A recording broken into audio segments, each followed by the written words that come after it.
to the worst place on earth to be a child, Sierra Leone. More infants die here in their first 5 years of life than anywhere else in the world. 1 in 5 from a disease that is completely preventable, tetanus. The mom is a 19-year-old woman who, this is her first child, first delivery. We have raced to this hospital to see a critically ill 7-day-old baby with tetanus. There is no medicine to give her, only the drugs they give to horses. But the tetanus anti-serum that the baby has been given is for horses, not for humans, because you don't have We don't have it at all. It's not available locally. Is it a shortage right now, or is It's too expensive. The woman asking the questions is Salma Hayek, movie star and producer, who is here in a different role, humanitarian. My name is Salma. She has earrings. It's hot in here. Can I touch her?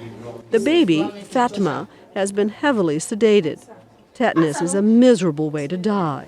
Some doctors say the most painful, as all of the victim's muscles go into spasm. As her overwhelmed young mother watches, Fatima takes one last breath and dies.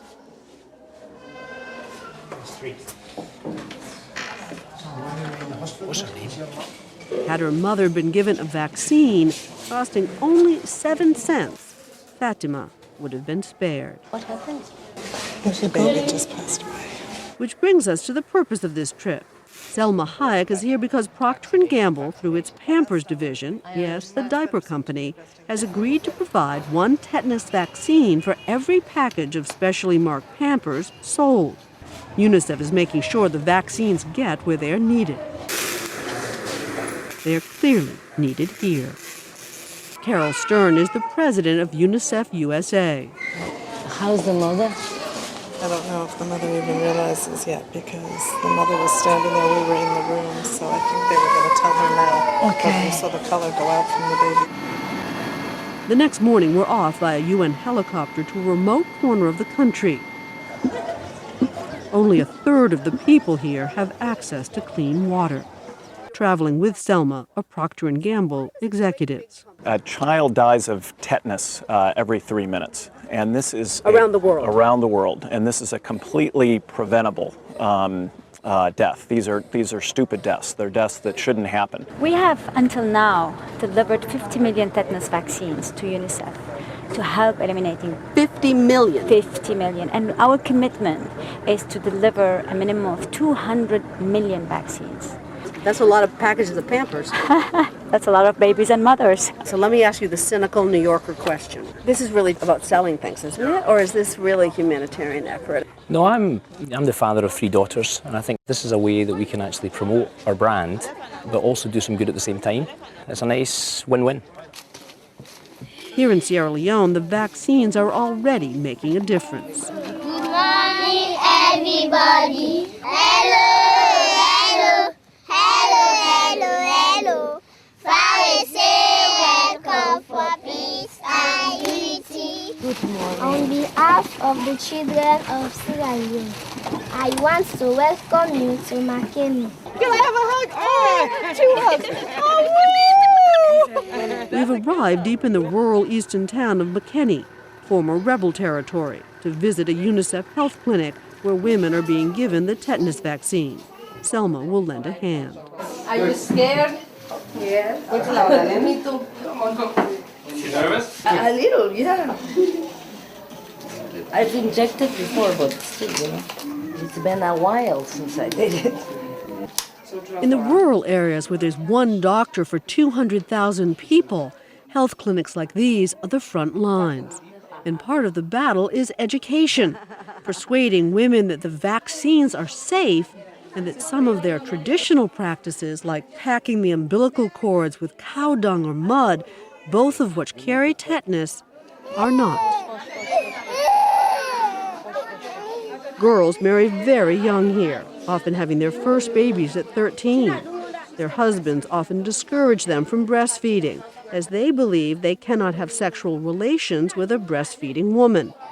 This practice adds greatly to infant mortality in a country where malnutrition is rampant. Would you like to see them all breastfeed for a year? 2 years. 2 years. That would be ideal.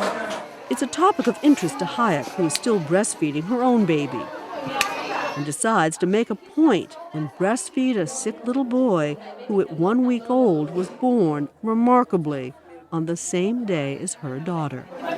It's amazing because he's really looking at me and he's very little. My baby is 1 year, so of course she can suck a lot harder.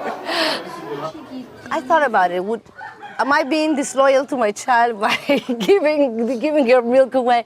And I actually think that my baby would be very proud to be able to share her milk. And when she grows up, I'm going to make sure that she continues to be a generous, caring person. And I think that's the best thing I can give her as a mother. The experience resonates with her for another reason as well. My grandmother used to tell us the story. My great-grandmother was in a Mexican little village, and they found a woman on the street inconsolably crying, and the baby was also crying. And my great-grandmother went up to her and said, what is wrong? What is the matter? My baby is very hungry, and I have no more milk. And in the street, my great-grandmother took the baby from her, took her breast out and breastfed that baby, who instantly stopped crying and went peacefully to sleep.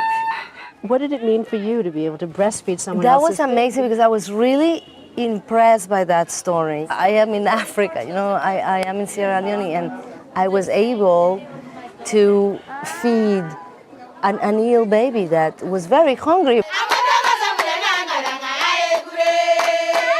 What do you say to Americans who say, listen, we've got problems right at home? Well, first of all, even the poorest child in America has it tenfold over a child in a developing nation. This is ground zero for child survival. Is the man on the ground here for UNICEF? I mean, this is not a quick fix, though. Absolutely not, but it will take 2 or 3 generations. The figures speak for themselves. 1 out of 3 children die before age 5. There is a lot of work to be done, but there is hope. In the past 10 years, UNICEF has cut in half the number of newborns who die of tetanus around the world. Now joining them, Salma Hayek and the people at Pampers are determined that no child should die of this preventable disease.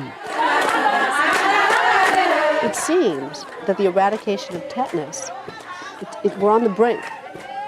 Very close, very close. A huge accomplishment when you see what it takes to give a vaccination.